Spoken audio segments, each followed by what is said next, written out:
Madame, monsieur, bonsoir. Heureux de vous retrouver ce jeudi dans le cadre d'entretien avec. Nous recevons le professeur Charlie Gabriel Bock, qu'on ne présente plus. Le professeur Gabriel Bock, vous le savez, il est écrivain, anthropologue, directeur de recherche et homme politique. C'est davantage sous la casquette d'écrivain qu'on le reçoit ce soir.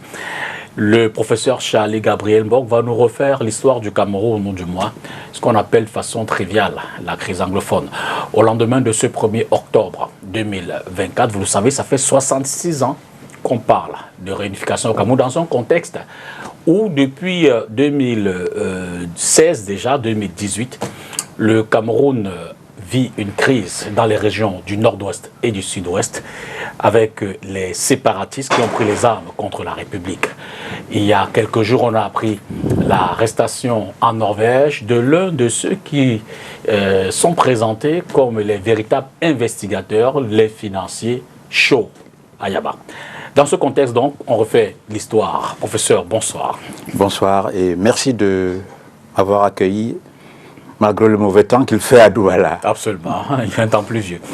Cela dit, c'était le minimum. Nous sommes tout honorés de ce que vous avez accepté de venir partager avec nos téléspectateurs vos riches connaissances, notamment sur cette question épineuse, cette question cruciale, cette question qui certainement détermine l'avenir de notre pays. Alors, mais avant d'entrer, professeur, qu'est-ce que ça vous fait d'apprendre, par exemple, que Ayaba Sow, l'un de ces instigateurs qui se présente comme les personnalités de ce qu'on appelle l'État ambazonien, il a été interpellé en Norvège. Ça vous inspire une réaction? Il est possible d'épiloguer sur les conséquences d'une situation tragique pour notre pays. Je m'efforce de remonter à la source du drame.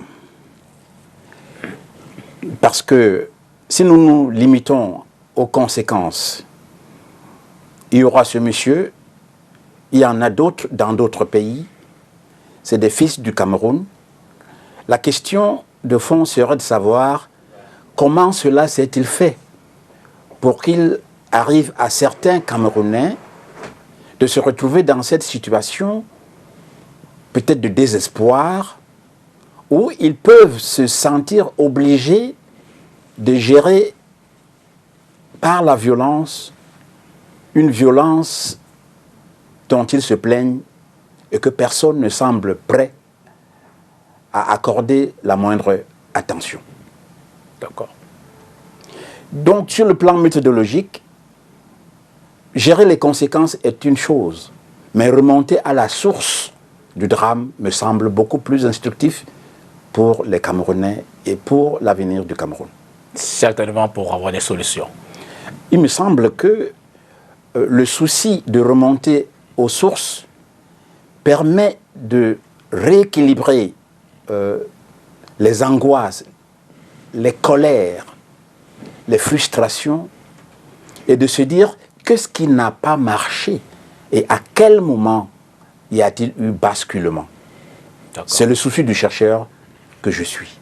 Chercheur, écrivain donc, vous êtes en phase de publication qui s'est peut-être de dédicace dans un avenir relativement proche. Très proche. De vos derniers ouvrages. Donc, le titre est Cameroun, et si la solution était anglophone, avec un point d'interrogation au bas de cette phrase. Cameroun avec K. Cameroun avec K. Ce n'est pas un hasard, parce que c'est par le K que notre pays a été pour la première fois dans l'histoire,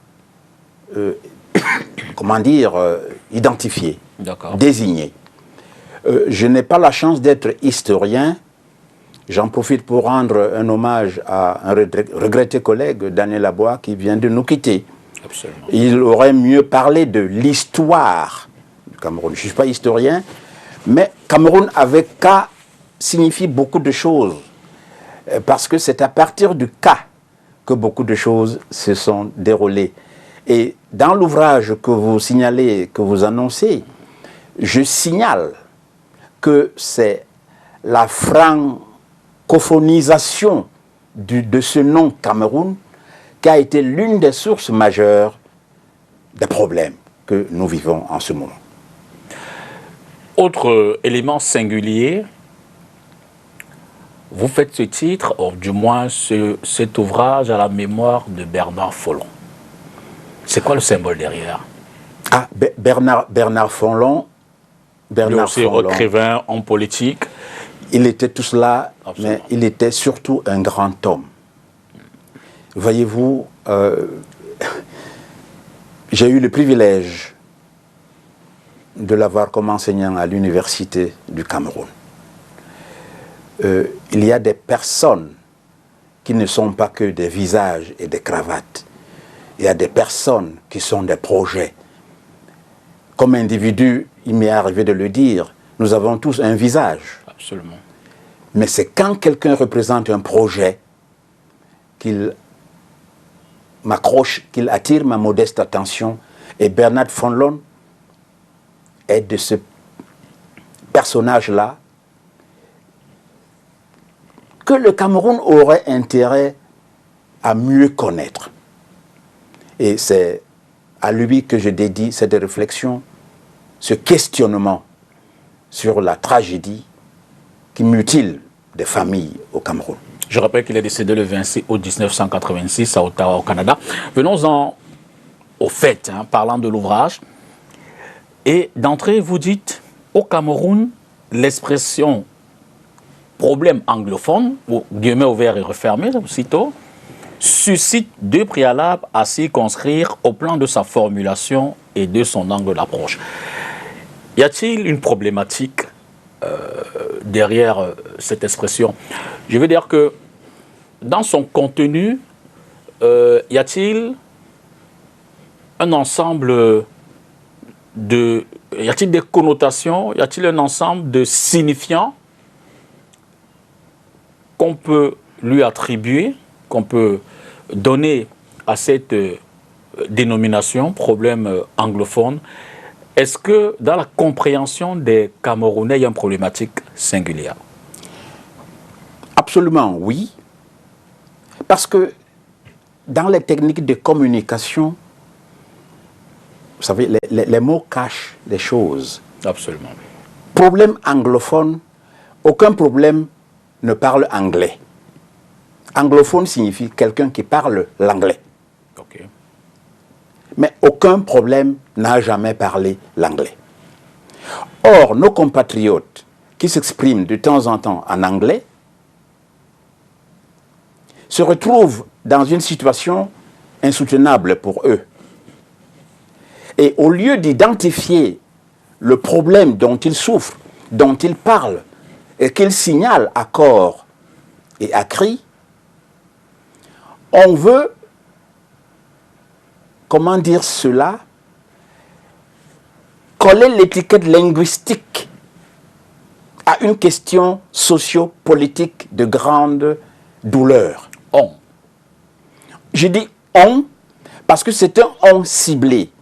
Nous ne parlons pas à des individus, mais nous parlons à un système de communication qui veut manipuler l'opinion et qui, au lieu d'identifier clairement le problème national camerounais dont souffrent des Camerounais qui parlent de temps en temps l'anglais, on veut faire comme si c'est l'anglais qui fait problème. Autrement, il y a une construction derrière...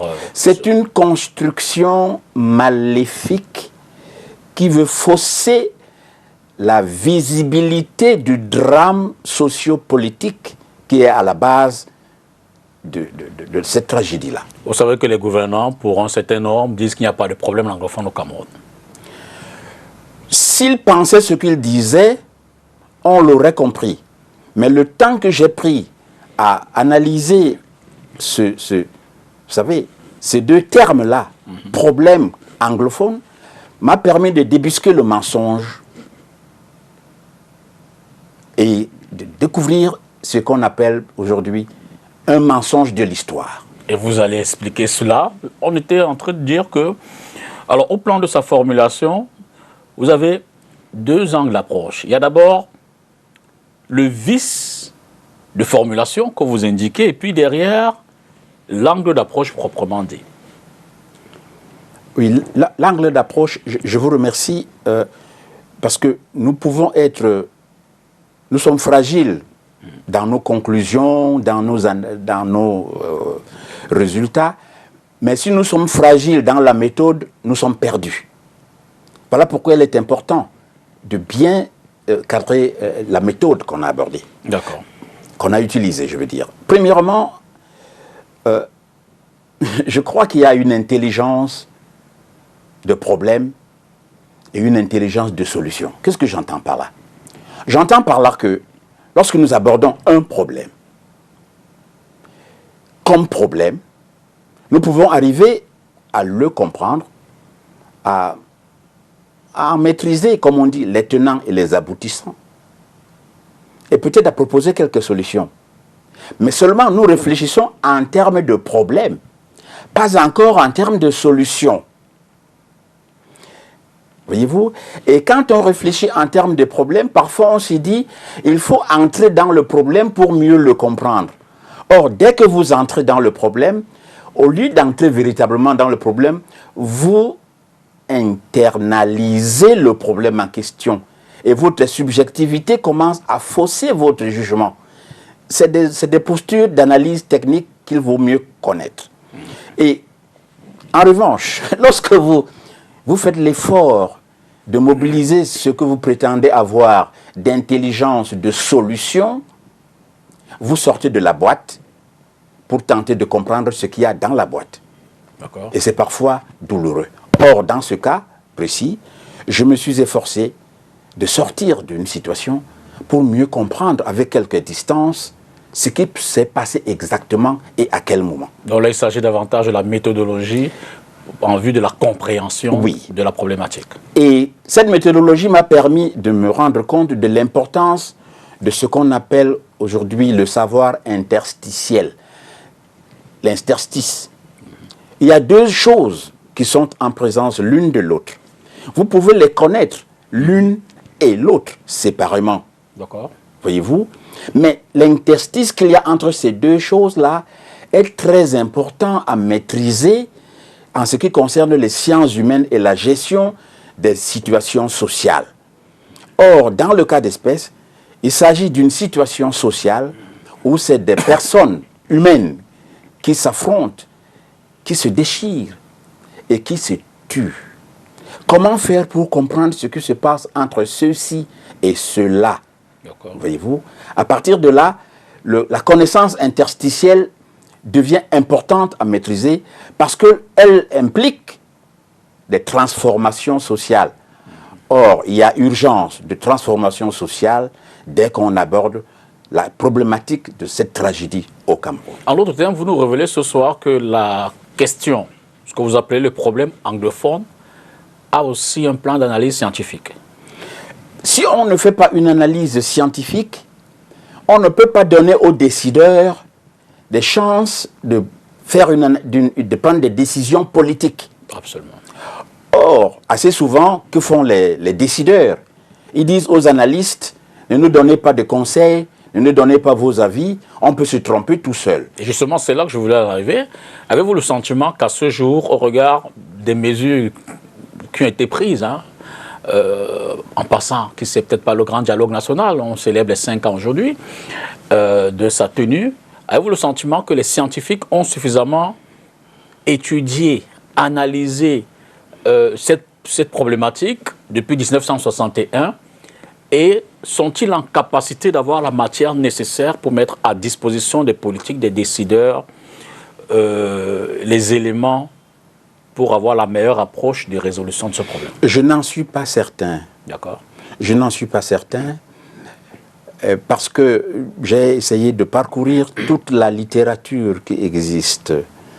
J'ai eu la chance de trouver un texte grâce à un excellent ami, Jean Takougan, qui m'a envoyé le travail de monsieur le ministre David Abouem à Tchoyi. Absolument. qui a analysé ce problème, qu'il connaît, parce qu'il a été gouverneur ici et là. Absolument. Voyez-vous, Il était d'ailleurs également membre de la commission chargée d'étudier ces questions en 1969 avec Mme Dorothy Ndiema et le président Paul Biya. Ceci est très important pour que nos compatriotes se rendent compte de ce qui se passe de dramatique. Et je dis dans cet ouvrage qu'il est important que tous les Camerounais lisent ce travail de M. Aboué Matchoyi. D'accord.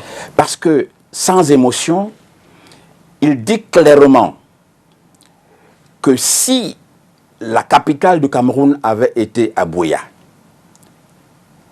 et qu'on avait demandé à quelqu'un qui habiterait ou Tibati ou Ebolova ou j'en passe d'aller faire signer un document quelconque à Buea et qu'une fois arrivé à Buea, on l'oblige à parler un anglais qu'il n'a jamais étudié et qu'on se moque de lui par arrogance, M. Aboué Matchoyi se demande humblement si ce Camerounais-là serait tenté de se taire pour dire que ce qui se passe pour nos compatriotes d'expression anglaise est insoutenable.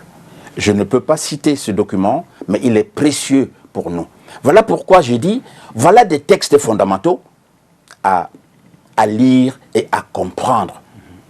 Mais on n'en parle pas beaucoup et cela m'étonne.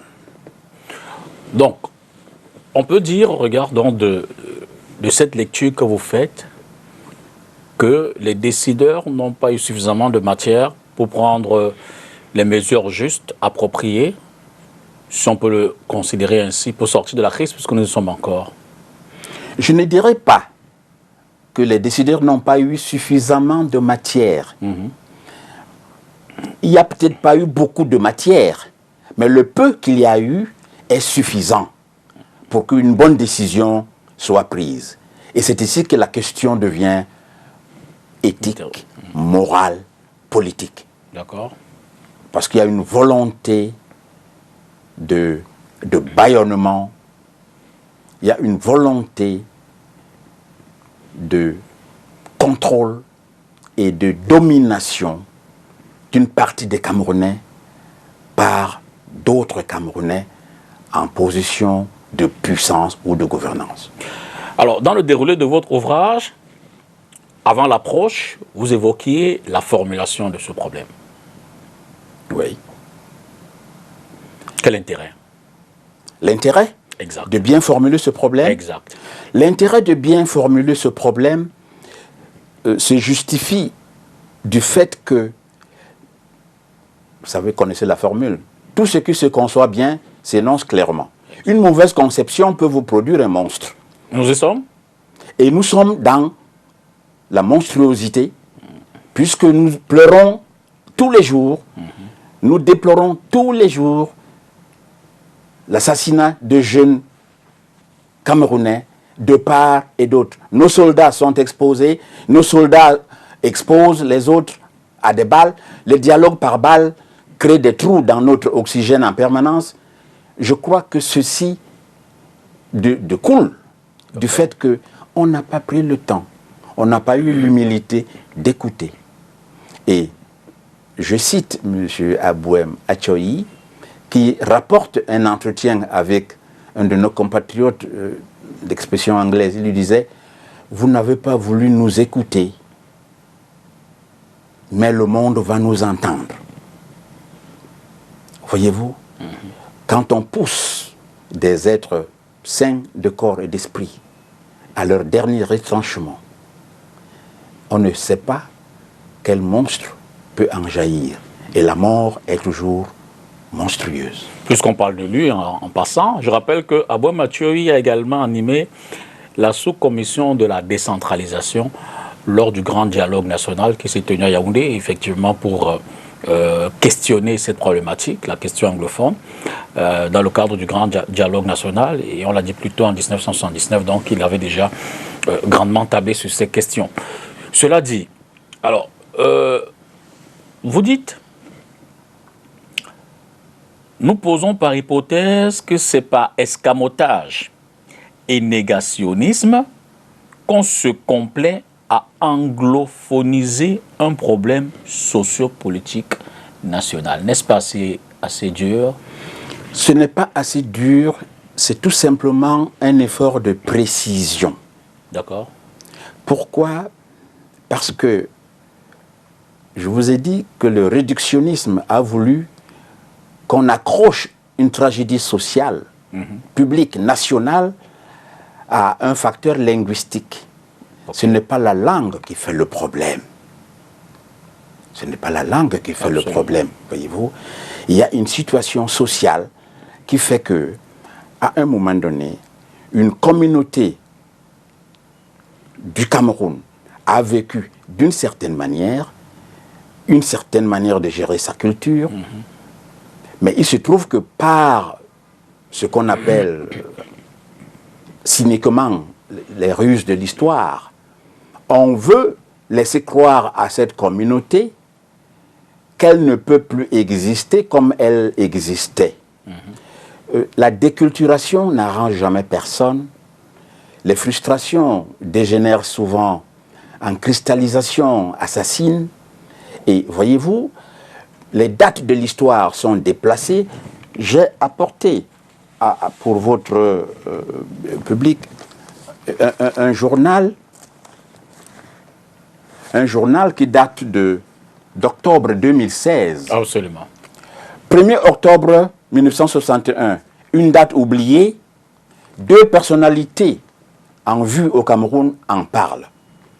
Le professeur Njomolé, qui rappelle que c'est un événement de grande importance pour notre pays. Absolument. Je ne sais pas si on l'a prouvé il y a quelques jours. Le professeur Basile Louka en parle. L'UPC demande la tenue d'un dialogue national. C'était en 2016. Qu'en est-il? On ne peut pas dire que ces personnalités aient parlé avec légèreté parce que c'est des sujets qu'on n'aborde pas avec légèreté. Surtout quand on se rappelle qu'en octobre 2016, effectivement, la crise a eu une autre tournure, ou alors cette question a eu une autre tournure, devenant une crise désormais des armes qui parlent.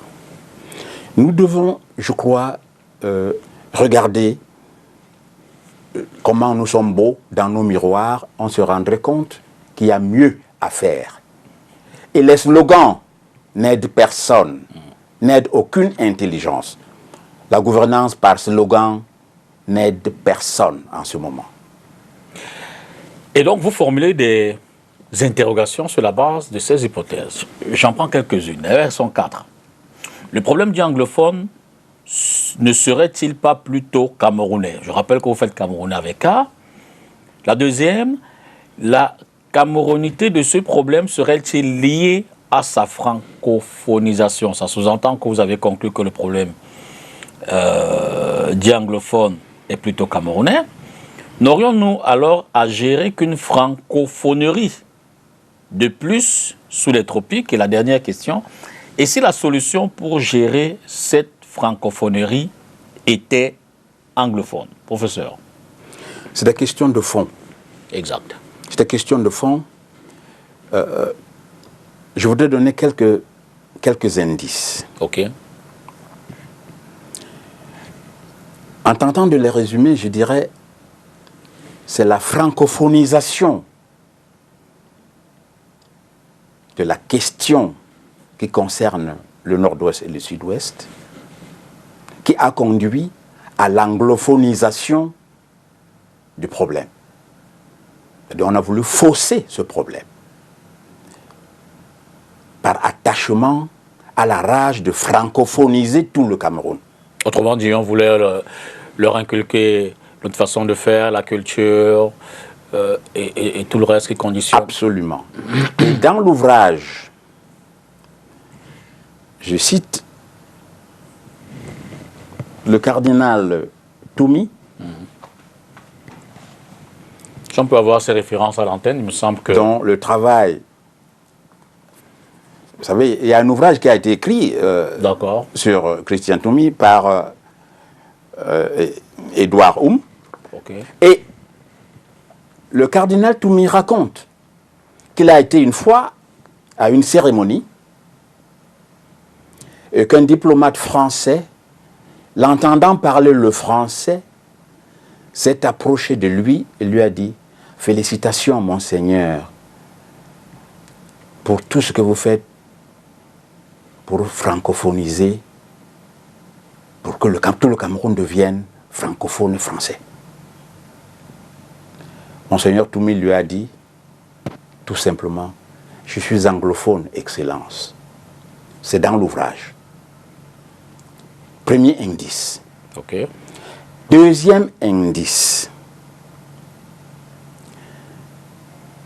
Notre président de la République, 42 ans de pouvoir, je ne me souviens pas qu'il y ait eu un jour un discours à la nation en anglais, ni même à 50% en anglais. Quel serait l'impact? Quel est le signifiant? Un pays bilingue que vous dirigez pendant tout ce temps doit se plaire Est-ce que ce n'est pas l'accessoire dans la problématique? à entendre dans les deux langues. Ce n'est pas accessoire pour ceux qui ont voulu anglophoniser un problème sociopolitique national. Il y a plus grave ou plus sérieux. La conférence qui s'est tenue en Europe, je crois que c'était à Paris, avec Moïse, Ibrahim Moïse, nous a montré le président de la République en difficulté avec la langue anglaise. Ceci a été difficile à vivre. Il a fallu que la secrétaire générale de la francophonie, une Rwandaise qui parle au départ l'anglais, joue les traductrices.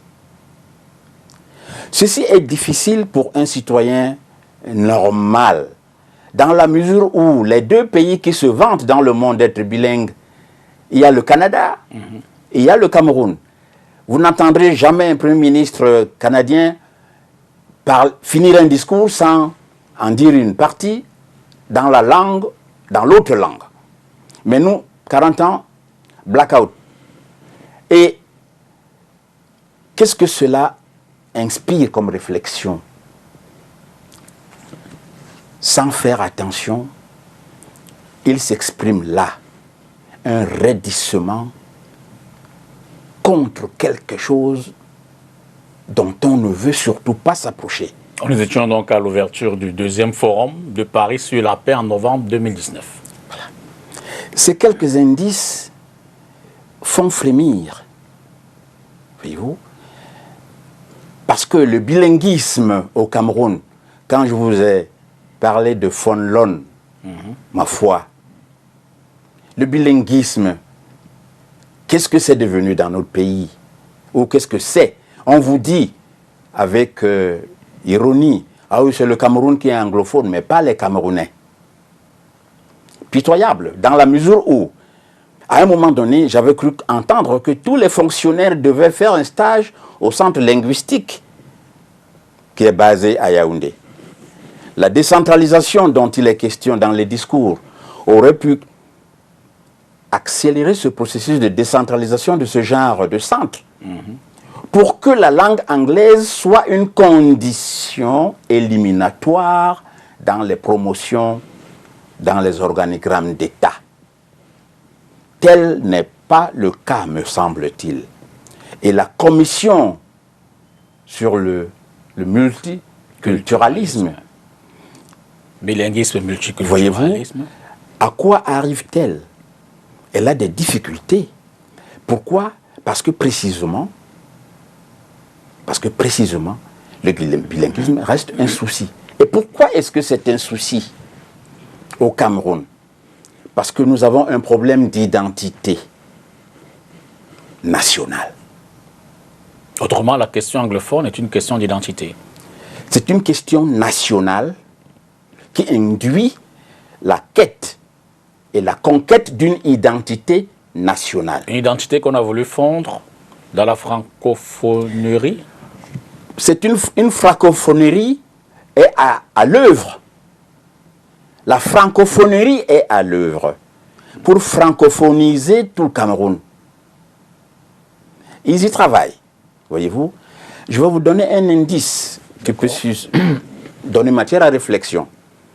Si vous sortez votre carte nationale d'identité, et je souhaiterais que chacun de nos compatriotes sorte la sienne, carte dite nationale d'identité, vous verrez que la version française, voyez-vous, Oui, moi je l'ai, j'ai la mienne. qu'est-ce que vous lisez en français?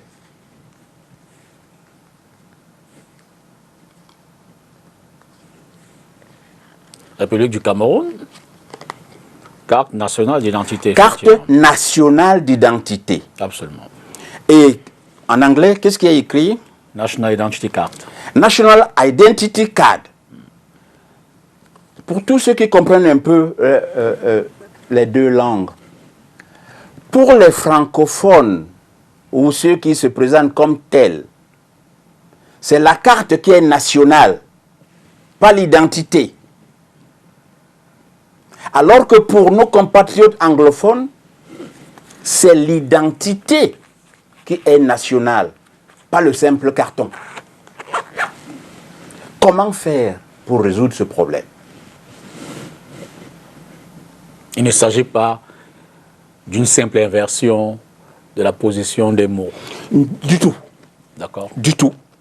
C'est une signification importante. Et si j'insiste pour que nos compatriotes se rendent compte du fait qu'on a un problème d'identité, c'est parce que ce problème d'identité est faussé par la francophonisation de tout un processus qui est aujourd'hui sexagénaire. Mais prof, dans la réflexion, vous savez qu'il y a également un courant,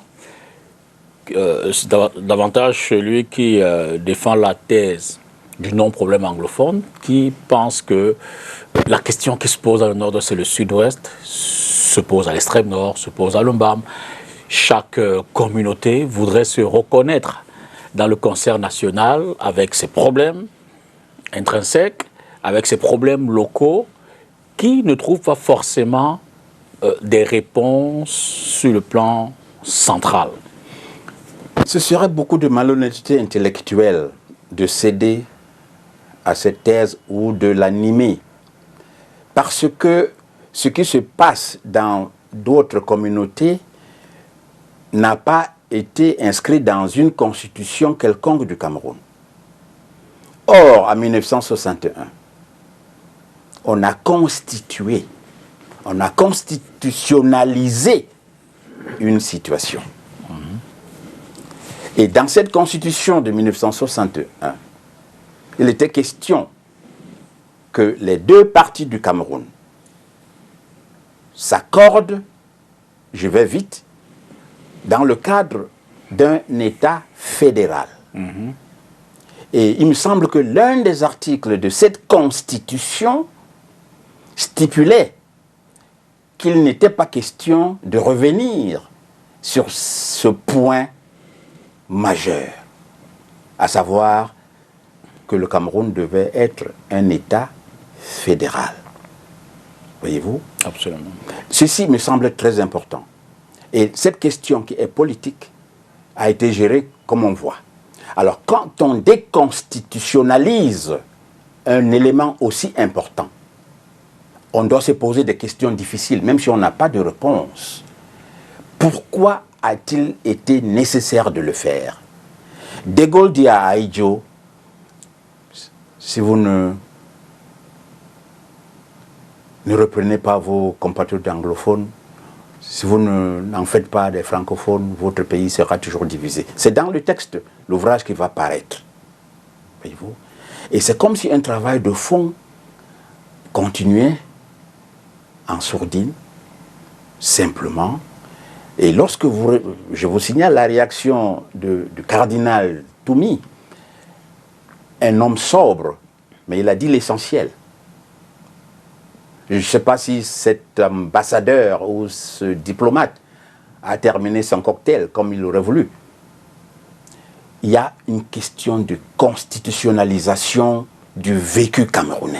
Et derrière, d'ailleurs c'est la deuxième fois que vous en prenez exemple dans cette émission à travers les dialogues, le cardinal Tomi, le président de Gaulle et l'ancien chef de l'État Amadou Ahidjo, vous dites, certainement pour confirmer la thèse selon laquelle ce n'est pas une conception essentiellement de nos compatriotes, c'est d'inspiration étrangère, notamment française, tout ce schéma. Il est certain que quand on pousse les analyses, Okay. il faut en tirer les conclusions. Absolument. Quelque embarrassantes puissent-elles être. Absolument. Voyez-vous, les rapports historiques de la France avec l'Angleterre sont connus. La France n'a jamais gagné une bataille contre les Anglais. Je le signale quelque part. Il y a l'exemple de Fashoda, où les Français sont partis humiliés. Les historiens nous enseigneront mieux cela. Et vous savez, dans le langage courant, c'est la confrontation permanente. Un exemple, quand en anglais, on dit « he took a French leave », c'est-à-dire qu'il a filé à la française. Mais pour la même chose, les Français disent « il a filé à l'anglaise ». Il faut toujours qu'il y ait une confrontation. Et la fameuse pucelle Jeanne d'Arc, elle est honorée en France, pourquoi? Parce que, semble-t-il, elle a entendu des voix et elle a bouté l'anglais hors de France. Hein? La perfide Albion. C'est comme cela que la France, de bonne langue, appelle l'Angleterre. Donc ce conflit est permanent. Et il n'est pas question, ils le vivent mal. Chaque fois qu'il y a une proximité, la France se hérisse et s'organise pour qu'on dessouche tout ce qui rappelle la Grande-Bretagne. Aux questions formulées tout à l'heure, qu'on a évoquées, vous décrivez deux prismes.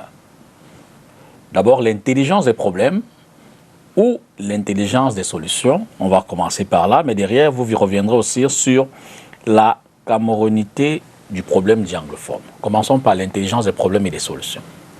On en a parlé assez rapidement au début. Absolument. Mais l'intelligence des problèmes parle des problèmes. Okay. Seule l'intelligence des solutions recherche véritablement des solutions. Et comme je disais, il faut sortir du miroir. Absolument.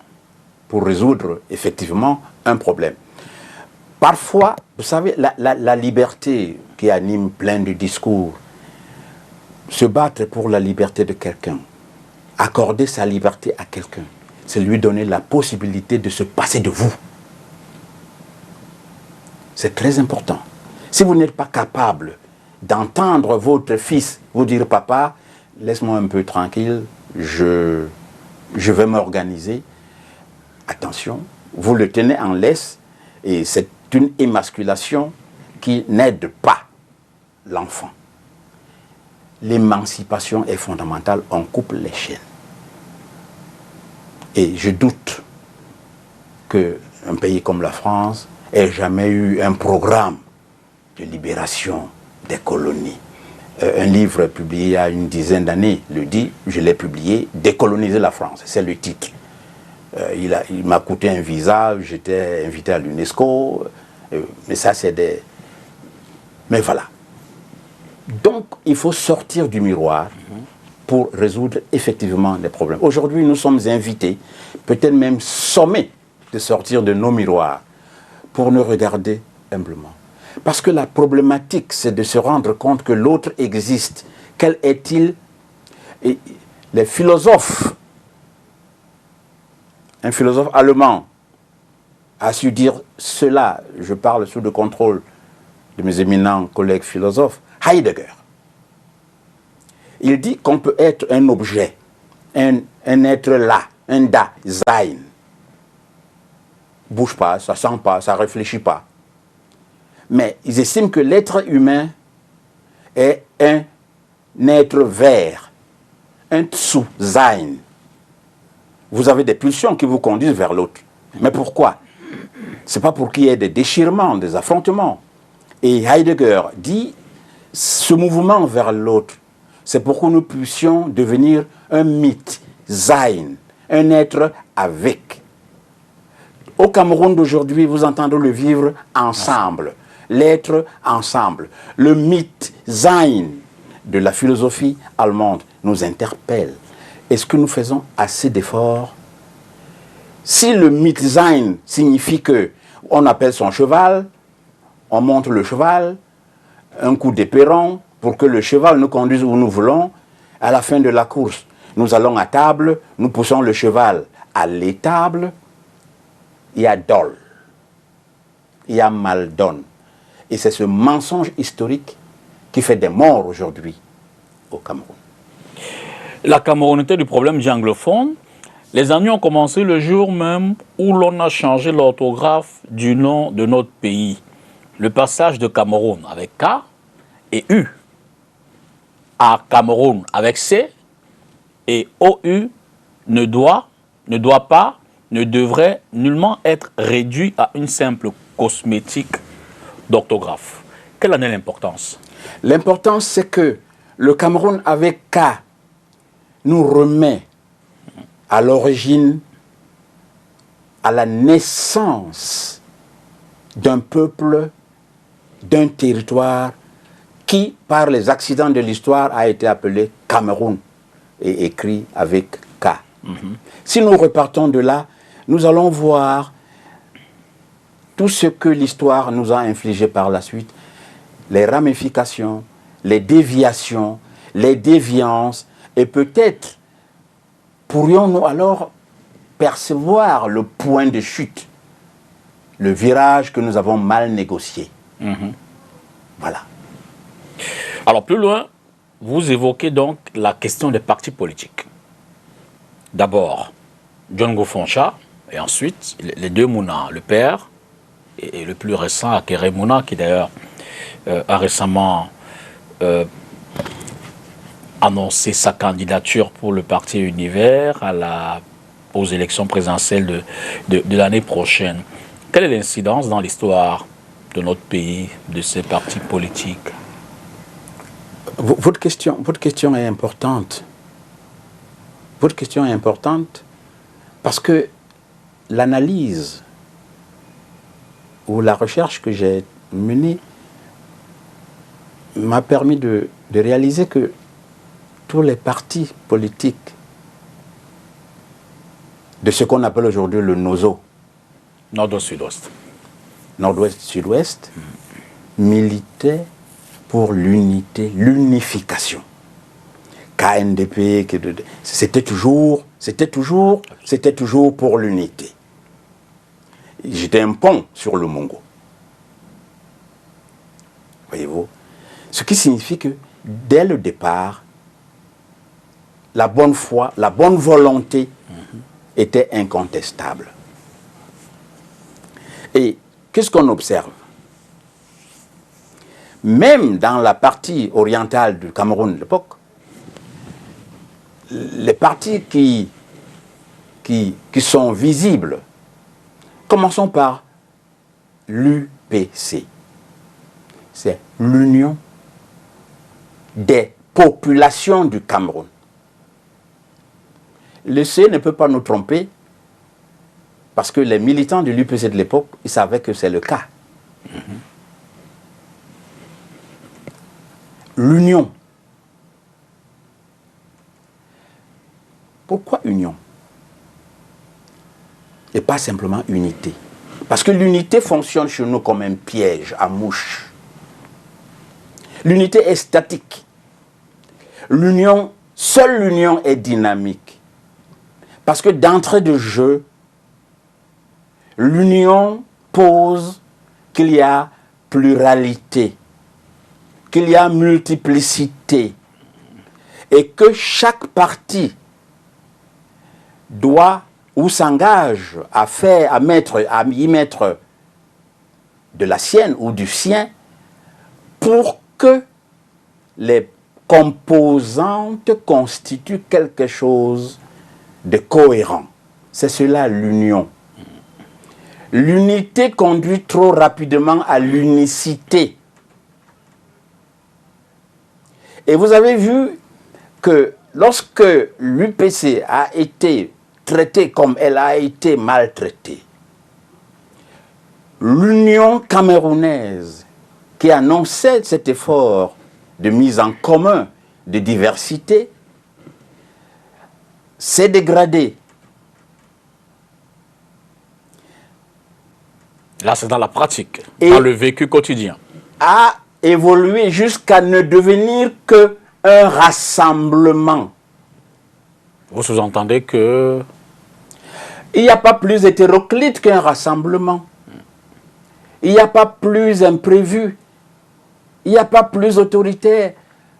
Et les casernes nous l'enseignent. Alors, prof, une seconde, je voudrais voir à quel niveau vous avez fait la transition. On est parti de l'Union, jusqu'au moment où on parlait de l'UPC, mais en aboutissant au rassemblement, le Rassemblement démocratique du peuple camerounais. Vous l'avez dit. Mais comment on fait pour partir de l'Union, de l'UPC au RDPC? Ah, non, on n'est pas parti de l'UPC vers le RDPC. D'accord. Vous savez, les mots sont des outils précieux. Absolument. Alors, j'ai dit l'union suppose la pluralité. OK. Parce que les différentes parties, les différentes composantes expriment un dynamisme De mise ensemble. centripète pour ce qu'on appelle ordinairement le vivre ensemble. Absolument. Et l'union des populations du Cameroun avait cela comme programme.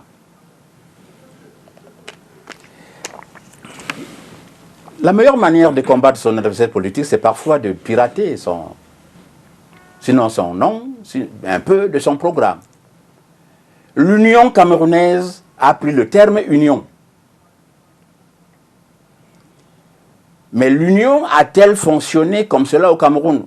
On a voulu faire mieux. On a même dit union nationale. Mais qu'est-ce qu'on unissait? L'UPC disait on va unir les populations. Mais l'union camerounaise, qu'est-ce qu'on unit? Union nationale camerounaise, qu'est-ce qu'on unit? On ne le dit pas. Et puis on arrive au rassemblement dit démocratique du peuple camerounais. Le rassemblement peut être démocratique, peut-être. Mais qui est-ce qu'on rassemble? Ce n'est pas un simple jeu de mots, parce que la communication politique a ceci de pernicieux que si vous n'y faites attention, vous signez un chèque en blanc. Et le déficit qu'on observe, c'est qu'en réalité, cette volonté de francophoniser des peuples du Cameroun, par volonté d'unicité, d'uniformisation culturelle, est le propre de l'unité qu'on chante et qui se dégrade du jour au jour en unicité. La prospérité qu'a connue le parti unique au Cameroun est là pour l'attester, voyez-vous. Et il faut en parler avec douleur. Parce que c'est un peu de la petite chirurgie qu'il nous faudra faire aujourd'hui. Ça fait un peu mal, mais acceptons le passage du bistouri si nous voulons traiter le mal dont nous souffrons. Et vous parlez de douleur, ça me rappelle que vous citez Django Foncha, notamment dans sa lettre de démission, pour prendre d'exactes mesures. Là, je cite votre ouvrage. L'exacte mesure du sinistre moral et sociopolitique qui fut le sien et dont il témoigne, tout vice-président du parti au pouvoir, RDPC qu'il est, petit a, il lui est impossible d'utiliser sa position pour aider de quelque manière que ce soit à façonner ou à influencer les politiques du parti ou de la nation. B, ses multiples demandes d'audience pour discuter des questions importantes ont été systématiquement déclinées. Et puis C, les mémos qu'il envoie sur plusieurs questions nationales importantes ont été ignorées. Alors, dans ce schéma-là, vous dites qu'il a mieux ressorti la déception dans la marche de la nation. C'est douloureux d'entendre un tel rendu d'une personnalité de cette dimension, parce que Django Foncha a joué un rôle important dans le pont à construire sur le Mongo. Et de se retrouver comme cela, même plus comme roue de secours, mais comme entité négligeable, dit toute la cruauté dont il faut aujourd'hui parler et rendre compte entre nous, Camerounais.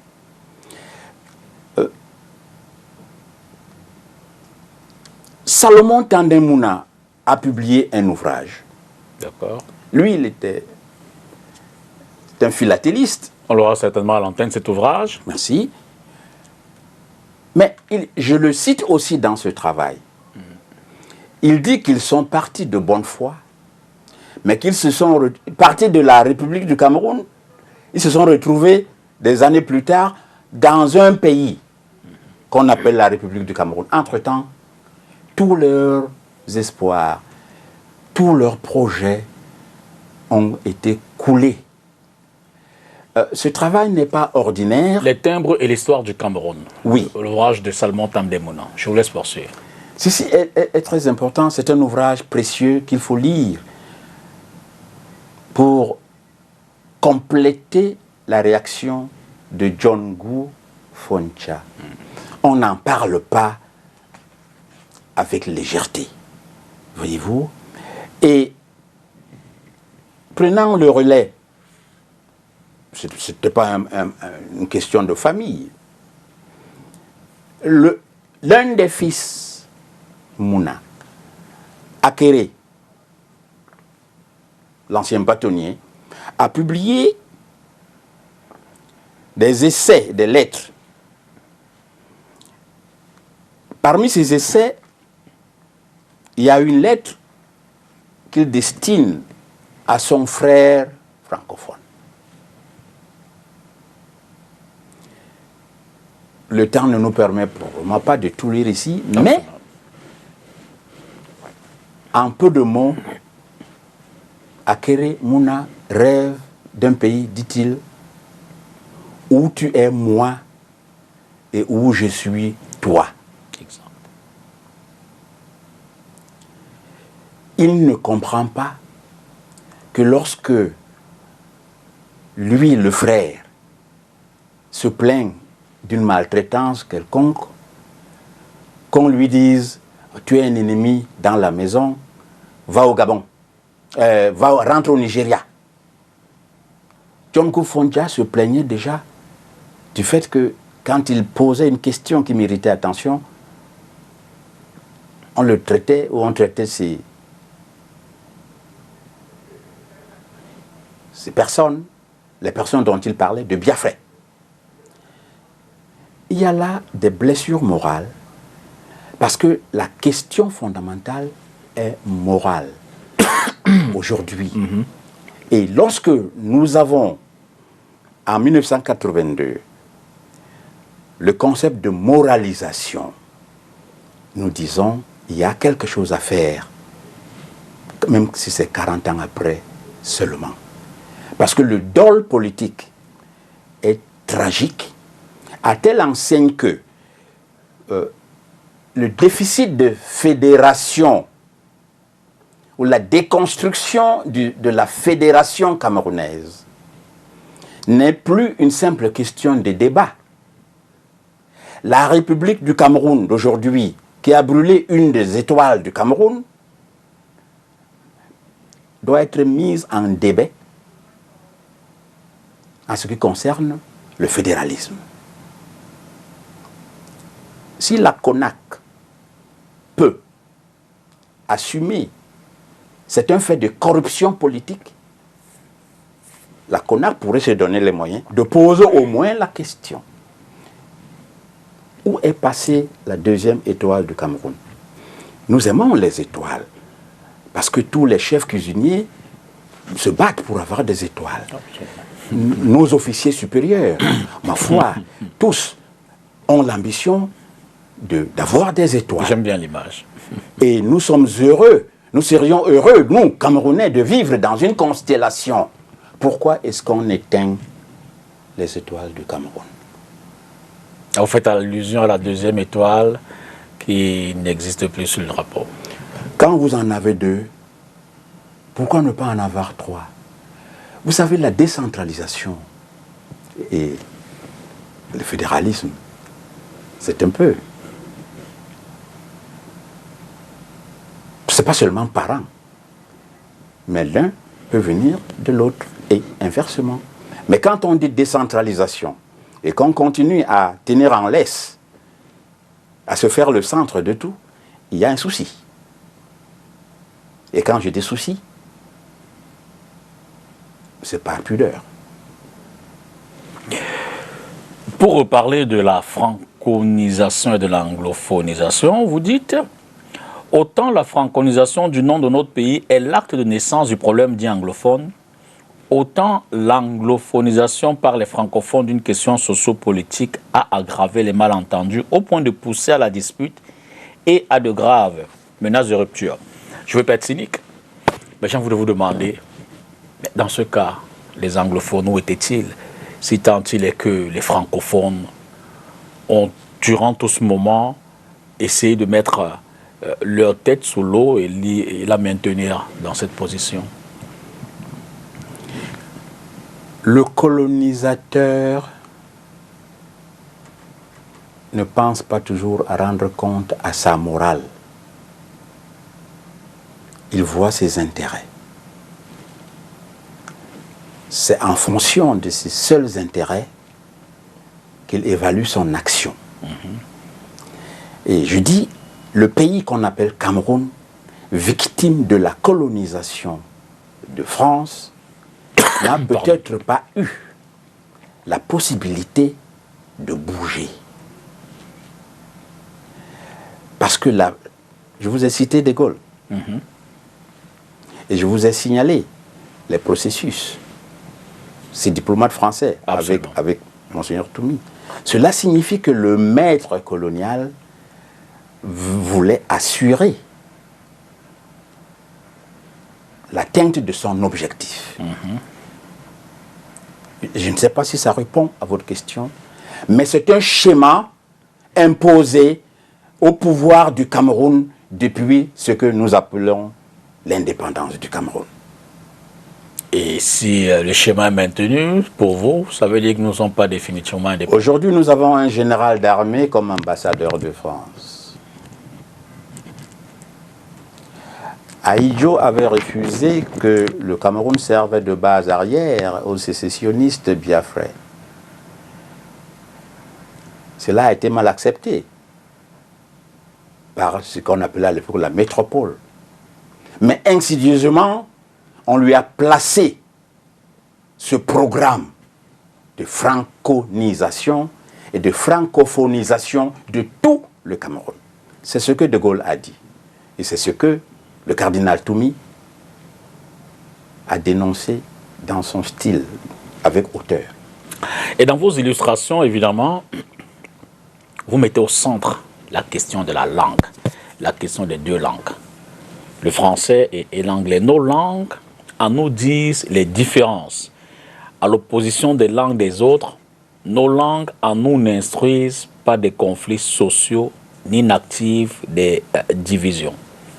Vous y voyez également un paradoxe social et plus loin, car c'est au nom de la fraternité de ces peuples que les dynamiques sociopolitiques se sont multipliées avec, pour nom UPC, on en a parlé un peu, mais je voudrais qu'on s'arrête un peu sur la problématique, sur la question des langues en elles-mêmes. Dans le schéma, quel est leur rôle?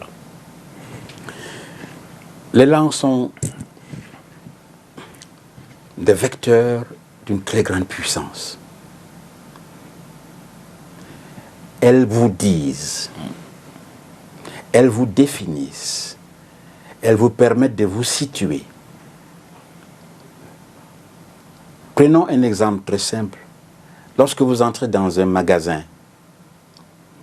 vous cherchez un produit, vous les trouverez, vous cherchez des étiquettes que vous êtes en capacité de lire et de comprendre. Absolument. Sinon, vous cherchez autre chose. Tant que vous n'arrivez pas à déchiffrer, voyez-vous, et la difficulté que les colonisés ont eue, c'est qu'on ait voulu diaboliser leur langue maternelle. Nos éminents linguistes ont établi qu'il y a des connexions profonde entre nos langues. Si dans la zone littorale, telle ou telle famille culturelle parle, il y a des chances que 2 ou 3 mots permettent à son voisin de deviner au moins ce qu'il dit. Nos langues disent les différences, mais ne diabolisent pas,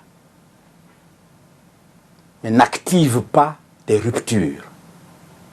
Les langues des autres sont des langues de rupture. Et je vous ai parlé du déco. Il m'est arrivé d'arriver, j'étais une fois dans notre France nationale. Pour m'amuser un peu, je suis entré dans un café.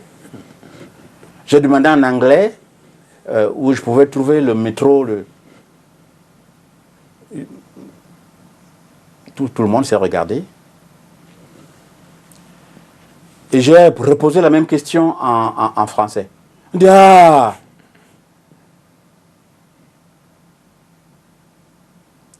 Voyez-vous, les langues des autres se télescopent, organisent des ruptures. Et j'ai observé un phénomène. En 1999, j'ai eu le privilège de participer à la conférence mondiale sur la science organisée par l'UNESCO. Le chef de la délégation française devait faire une communication. Il s'est senti obligé de la faire en anglais, parce que d'abord, dans ce milieu-là, c'est d'abord l'anglais. Exact. Toute sa délégation était furieuse. Pourquoi? Parce que sa délégation n'a pas toléré. Lui ont dit, les rares moments que nous avons de faire entendre la langue française, vous les consacrez à la langue anglaise. Mais lui, c'était un scientifique. Pour dire l'hostilité que les langues dites internationales cultivent, vous ne verrez jamais le Premier ministre de France ni le Premier ministre britannique se battre sur le mont Cameroun au prétexte de défendre ceux qui baragouinent ou l'anglais ou le français. Nos langues à nous, et il est heureux que de plus en plus on en parle, même si on ne les parle pas. On en parle de plus en plus, mais il serait tellement beau et bon de les parler aussi. L'enseignement de nos langues gagnerait beaucoup à évoluer vers l'enseignement en nos langues. On gagne rapidement un certain nombre de connaissances. La science en dépend dans certaines nations. Et dans l'ouvrage, évidemment, le politique revient en exergue, mettait un peu sur la touche l'écrivain, l'anthropologue. Vous parlez de gouvernance et de fédéralisme. C'est une prise de position. C'est une analyse. D'accord.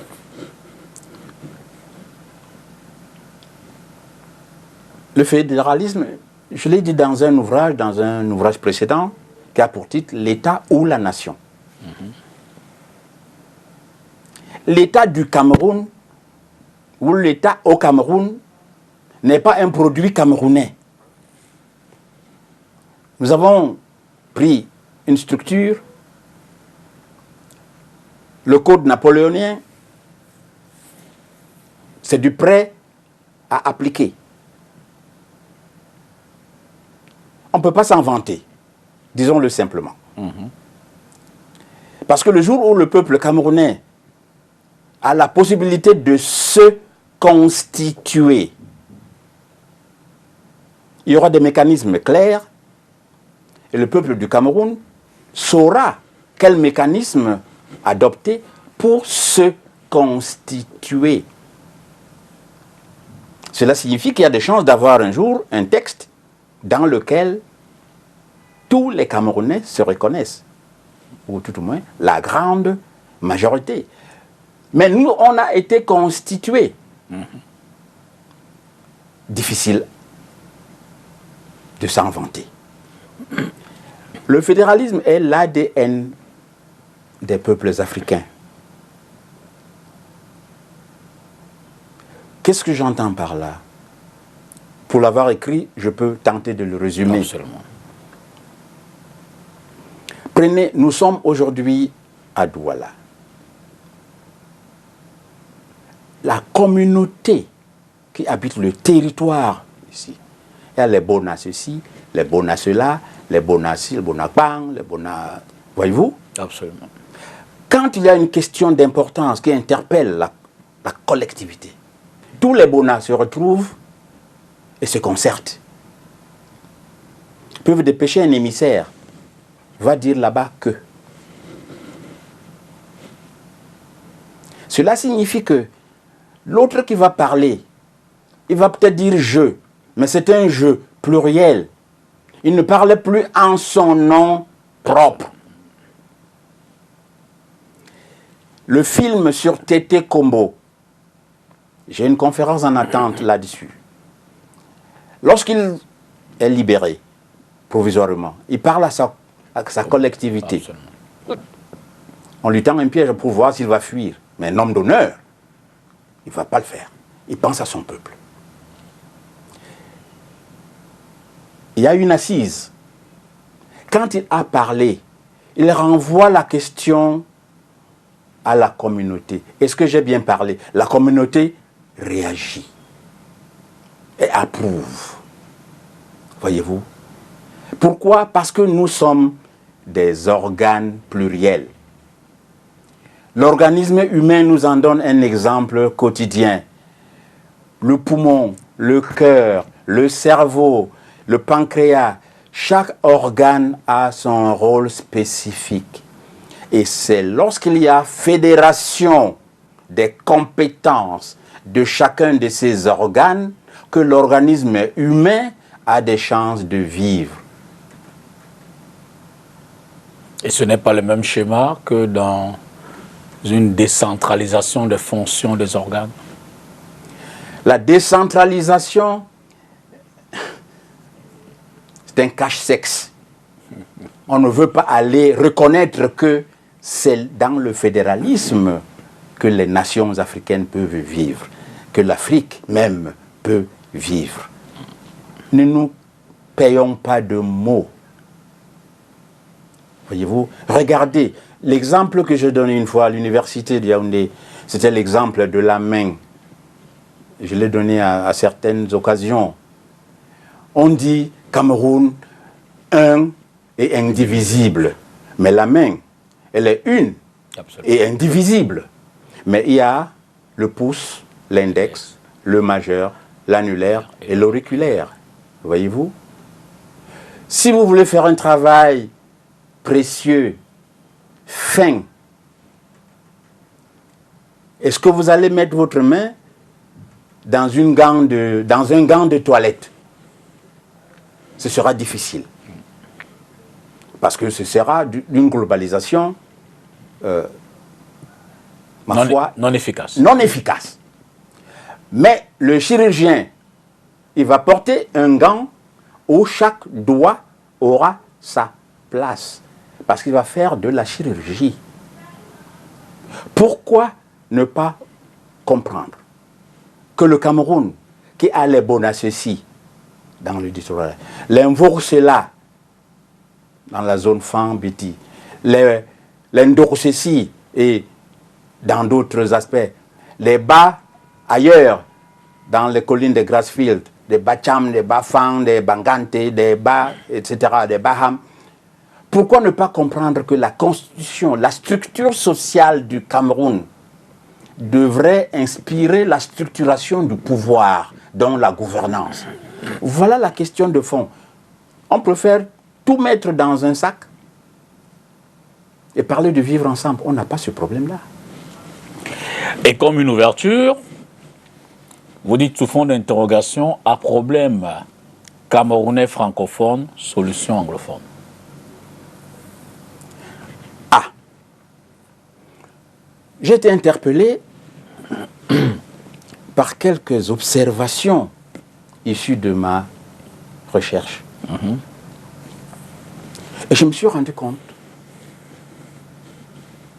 que tant sur le plan juridique, sur le plan scolaire, sur le plan même du vécu ordinaire, nous avions des leçons à apprendre. au-delà des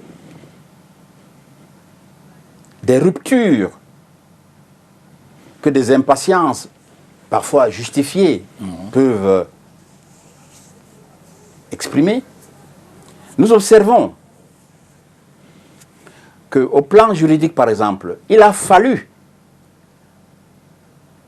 que le code napoléonien que les juridictions francophones appliquaient soit influencé ou s'inspire du common law pour que les Camerounais gagnent un peu en respiration en ce qui concerne l'habeas corpus et les droits du justiciable. Ceci a attiré mon attention. Il a fallu que le common law insiste pour que le code, c'est le code OHADA, se rende compte qu'il se limitait égoïstement au napoléonisme. Puisque la première version, c'était en français et personne ne pensait même à traduire le texte en anglais. Il a fallu. Deuxième élément important, ça touchait l'économie. Pas seulement. Et j'observe, parce que nous avons été formés à lire la société, dans la partie dite francophone du Cameroun, quelles sont les écoles qui ont pignon sur rue la plupart du temps ces dernières années? La plupart des parents francophones ou dits francophones courent vers les écoles dites anglophones. Pourquoi? Est-ce qu'on s'est posé la question? Ayons l'honnêteté de reconnaître que c'est encore dans ces écoles-là que l'écolier apprend le respect du maître d'école. Apprend à dire merci, au revoir.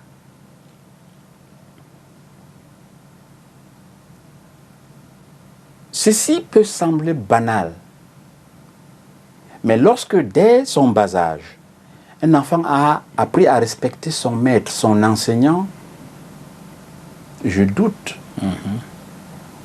qu'il cultive en lui l'arrogance qu'on observe dans les écoles ou dans les collèges dits francophones. Il y a là une sorte de glissement culturel qui fait que celui qu'on veut absolument francophoniser se bat ou organise des couloirs culturels importants, non pas pour lui tout seul. Ces écoles reçoivent des enfants et anglophones et francophones. Mais le mouvement des parents anglophones vers l'école anglophone, le mouvement des parents francophones vers les écoles anglophones doit nous enseigner à reconsidérer une certaine suffisance. Parce que dans les écoles francophones, l'enfant rentre dire à sa mère « La maîtresse m'a tapé ». Et la maman, le lendemain, va venir dans un véhicule énorme, sortir, insulter la maîtresse, la traiter de pauvre. Bon, voilà le souci qui attire le chercheur. Est-ce qu'il n'y a pas là une leçon à tirer? Il y a un glissement culturel qui s'opère au Cameroun. Je voudrais qu'on y fasse attention, pas pour, encore une fois, balancer ou balayer du revers de la main, mais pour capitaliser. Parce qu'il y a là quelque chose d'enrichissant. Lorsque la gouvernance est déshumanisée, lorsque dans notre société, le mot le plus important devient combien? Lorsque dans une communauté, on ne prend pas le temps des civilités ordinaires, il y a quelque chose à reconsidérer. Et voilà pourquoi la question qui n'a pas, probablement pas la bonne réponse, mais c'est la question qui est importante dans la recherche scientifique. Et si la solution du Cameroun était anglophone? J'entends par là, et si nous voulions apprendre de nos compatriotes dits anglophones,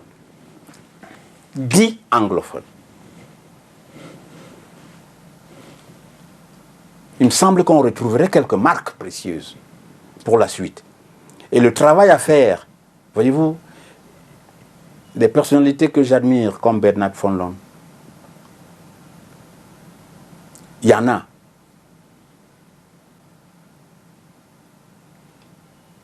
Ici même à Douala. Il y a tout un livre que j'ai publié sur le colonel Édouard Etonde Ekoto. Sont des personnalités qui ont su dire ce que je fais, ce n'est plus pour moi. Mais il s'applique à le faire correctement. C'est important comme message pour les générations qui viennent. Et dans cette quête de solution, dans ce schéma anglophone, vous parlez de la tragédie de l'Ambazonie. Mutile et en deuil, les familles camerounaises, des deux régions du sud-ouest et du nord-ouest. Bref, vous mettez un peu en exergue tout ce qu'on a vécu jusqu'ici, sur le plan véritablement militaire, mais également les conséquences dans la nation. Mais vous le faites en un passage relativement circonscrit dans votre ouvrage. Pourtant, dès l'entame de l'émission, vous l'avez révélé comme conséquence, comme étant, en fait, j'ai failli dire une logique des mauvaises décisions prises dès longtemps. Oui, je ne voudrais pas faire un travail de statisticien. Ok. Je n'en ai pas compétence. Absolument. Je ne peux pas faire un travail d'historien. Je n'en ai pas compétence. L'analyse anthropologique ou sociologique que je tente de faire puise dans les données que nous offrent nos collègues statisticiens, historiens, etc. L'important, ou ce qu'il m'en a semblé, c'est de mettre le doigt sur le point de chute, ou le point où nous avons chuté. Qu'est-ce qui n'a pas marché et à quel moment? Le jour où on a pensé qu'on pouvait passer en force, déconstitutionnaliser le fédéralisme du Cameroun, le dérapage a commencé. L'arrogance francophone a pris naissance. Et je pense que gouvernance a beau rimer avec arrogance, les deux ne peuvent pas faire bon ménage. À mon sens, je ne demande qu'à me tromper, voyez-vous. Si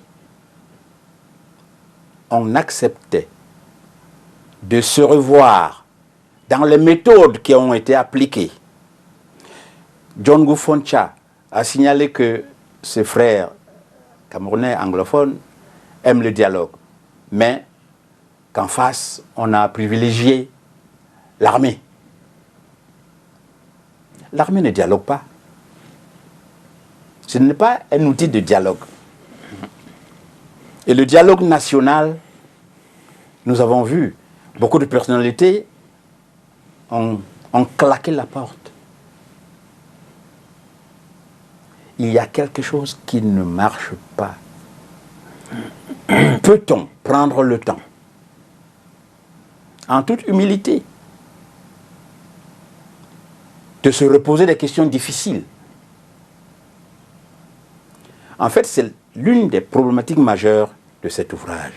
Vous parlez de passage en force, là où une autre thèse, sauf si l'histoire a été biaisée, rappelle qu'il y a eu un référendum, donc une possibilité de choix, évoque également que John Gofoncha, Bernard Follon, Tandem n'avait pas une arme sous la tempe, pour suivre le schéma qui avait été tracé dès 1961 en passant par 72 jusqu'à aujourd'hui. Pourquoi passage en force? Voyez-vous, il vaut mieux pécher de bonne foi que pécher par roublardise. Cet ouvrage ne blanchit ni John Gofoncha, ni Salomon Tandemuna. Parce qu'ils ont été des acteurs. Mais les cris qu'ils ont poussés, tout acteur qu'ils étaient, est un élément moral important. Parce que pour s'indigner, il faut qu'il vous soit resté de la dignité. C'est cela qui intéresse l'analyste. Ils n'ont pas été heureux de ce qui leur arrivait. Si vous vous retrouvez piégé, vous n'allez pas vous glorifier.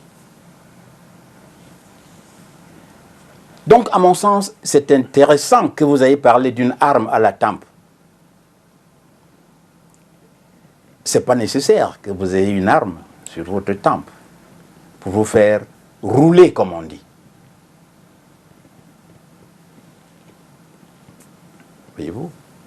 Il y a là une interpellation que nous nous devons, nous qui décidons du destin du Cameroun. Parce que si c'est l'exemple de la déconstitutionnalisation du fédéralisme que nous laissons, nous n'aurons pas laissé le Cameroun mieux que nous l'avons trouvé. Et comme une conclusion, ou alors une proposition en fin d'analyse, vous dites, pour peu que les Camerounais s'amusent et s'engagent dans cet aggiornamento socio-culturel, économique et politique, nous réaliserons tous que le problème que nous présentions anglophone est plutôt camerounais. Première leçon. La deuxième, la camerounité de ce problème tient de ce qu'il est foncièrement francophone. Et en troisième, la solution à ce problème a de grandes et fortes chances d'être anglophone. Tout à l'heure, vous parliez d'élections. Absolument. Il m'est arrivé de me présenter à des élections. Exact. Je rappelle que vous êtes, on l'a dit d'ailleurs, en tant qu'homme politique, à l'époque avec le PC. Et l'analyse que je fais de ce qui se passe en termes d'élections au Cameroun, c'est que mon pays est hostile aux élections. C'est-à-dire? Parce que même quand ça peut se faire clairement, sans magouille, on injecte toujours des vices. Et les lois, pour avoir été législateur, j'ai compris. Et c'est dans la loi que la fraude électorale a été installée. Et c'est effrayant. Le référendum dont vous parlez, j'étais un jeune homme en 72, lorsqu'il y avait... Je me souviens qu'étudiant, on avait rédigé les listes de tous les étudiants. Il fallait être sûr que vous avez été, comme ils disent, vous avez été voté. On cochait. Et il semble que dans certaines zones, les 2 bulletins pour ce référendum, c'était pas oui, non, c'était yes, oui. Les historiens peuvent nous éclairer sur ce point, qui reste une question. Mais pour l'avoir entendu, je ne peux pas le taire. Parce qu'on ne peut pas se vanter d'un référendum que d'aucuns soupçonnent de n'avoir présenté que 2 types de bulletins. En d'autres termes, Yes, oui. en d'autres termes, selon vos recherches, il n'y avait qu'une réponse possible Selon qu'on opposée parlait le aux français électeurs ou l'anglais, en 2 langues différentes, mais avec la réponse unique. quand on parle à des gens intelligents, En d'autres termes, on a organisé un référendum pour que les gens répondent essentiellement yes. quand on parle à des gens intelligents, on n'achève pas ces phrases. Mais la question est tellement, Et mes compatriotes camerounais sont intelligents. la question est tellement pertinente et importante, prof. Et c'est la tragédie que j'essaie de comprendre dans cet ouvrage qui va paraître. On ne reviendra pas à 1961. Ce que vous dites est grave. Hein? Mais il est question de se poser des questions, même les plus difficiles, pour que demain soit autre chose que cet amoncellement de corps qui nous reviennent de nos villages, de Batibo, etc., etc. Il ne s'agit donc plus d'un simple sujet de dissertation ou d'étalage de connaissances livresques. Il s'agit de recentrer une problématique nationale d'importance capitale du fait de ses enjeux sociopolitiques, humains et culturels. À ce niveau de responsabilité, un retour sincère à la case de départ peut valablement contribuer à rattraper les passifs et les préjudices que le retour de l'époque à la case départ a causé à la nation camerounaise. Vous le dites à qui? Je nous le dis. Nous ne sommes pas les décideurs. Nous avons la responsabilité d'analyser, c'est ce que je tente de faire. Il y a d'autres collègues qui s'efforcent de le faire dans leur discipline. Parce que le devoir du chercheur, c'est lequel? Notre obligation d'analyse et de suggestion et de proposition même s'arrête où commence le pouvoir de décision. Ceux qui se sentent la vocation de commander les autres pourraient au moins parcourir ce que disent les chercheurs sur cette pénible, douloureuse question. Prof, sans que ce ne soit une note de lecture, hein, mais je vais exprimer un sentiment personnel. Je vous en prie. Il n'y a pas de prise de position dans cet ouvrage. Et d'ailleurs, vous terminez par une question. Et si la solution au problème camerounais était anglophone? Encore une question. Mais pourtant, vous avez, tout au long de l'ouvrage, ressorti vos recherches, exprimé vos analyses, souvent donné une orientation, mais je veux dire que vous terminez par une question alors qu'on se sera attendu à une prise de position, d'autant plus que vous êtes aussi un homme politique. Je pense que ma position est dans la question. Voyez-vous, je ne parlerai pas d'élégance, je ne parlerai pas de clause de style, mais la position que je propose est dans la question. Nous avons vu 6, bientôt 7 décennies, ce que le Cameroun a été dans la francophonerie. Et si la solution était anglophone, et l'exemple que je vous ai donné des écoles anglophones, du common law, qui a permis davantage d'oxygéner le vécu quotidien des justiciables camerounais, ce n'est pas gagné tout à fait. C'est des indicateurs de décision. Nous avons à gagner, à revoir ce qui a été escamoté au début des années 60. Dans cette prise de position, donc, s'agit-il d'une autre acculturation? Si dès le départ, vous disiez qu'en réalité, les anglophones ont été, où il y a une tentative d'acculturation, ce qui nous a conduit à la crise qu'on connaît aujourd'hui. En vous interrogeant donc, si la solution était anglophone, devrions-nous faire le chemin inverse? Faudrait-il anglophoniser les francophones? Ce n'est le projet de personne. Et on serait mal conseillé à vouloir le tenter.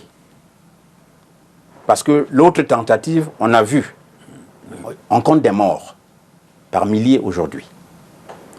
On dit souvent que la première idée est toujours la bonne.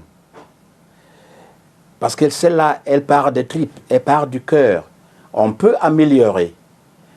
Le premier mouvement que le Cameroun a eu de se constituer comme un État fédéral, c'était une idée magnifique. Comment peut-on éteindre les étoiles de son drapeau et faire comme si tout était normal? Surtout lorsque, de l'autre côté du Mungo, ça ne se passe pas bien. Je réponds donc à votre préoccupation qui est justifiée. Je ne suis pas de ceux qui ne prennent pas position. Ma position est dans la question et le travail que je me suis imposé parce que je me suis créé une difficulté. C'est une question difficile, douloureuse. Je ne suis pas sûr d'avoir trouvé des bonnes réponses, mais au moins se poser la question. Est-ce qu'il y a quelques possibilités pour qu'on restaure ce qui a été si bien reçu par ce qu'on appelle la communauté internationale? Dans ce cas, et là on revient en contexte, c'est pour terminer l'émission, est-il temps que le Cameroun ait un président anglophone? Je ne juge pas de la météo politique. Mais si être président signifie non seulement préserver les ponts sur le Mungo, mais s'assurer qu'il n'y ait plus le genre de corruption dont on entend parler, il y a matière à réflexion, voyez-vous, parce que ceux qui défendent la culture des passerelles, ceux qui les ont défendus, les passerelles, Mouna, Foncha, les Fonlong, j'en passe, et des meilleurs peut-être. Ils ont vécu des déceptions, des frustrations énormes. Mais cela n'a pas empêché ceux qui venaient de maintenir une sorte de cap pour continuer à dire, attention, il ne faut pas casser le pont. Il ne faut surtout pas casser le pont. Absolument. J'ai le privilège d'être présenté parfois comme un expert de l'UNESCO. Le programme, c'est le programme MOST. Gestion des transformations sociales. Si vous ne considérez pas l'autre comme l'un des vôtres, il y a un problème.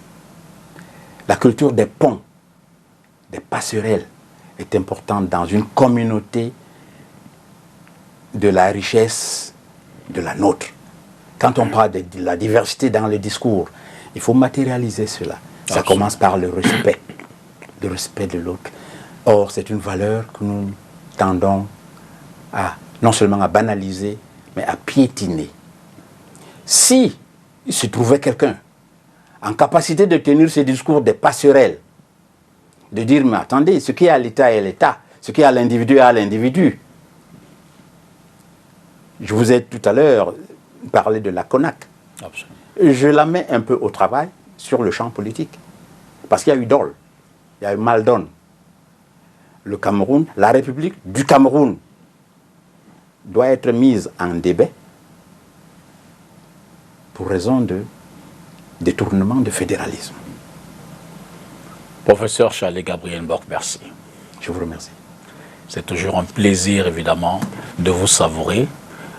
On n'a plus de temps pour faire davantage, mais c'est aussi un honneur de toujours vous recevoir dans cette émission et d'autres. Je vous remercie pour votre indulgence. Merci à vous, hein, mesdames, messieurs, d'avoir regardé cette autre édition de Entretien avec. Nous étions avec l'anthropologue, l'écrivain, et évidemment à travers ses attributs, le patriarche.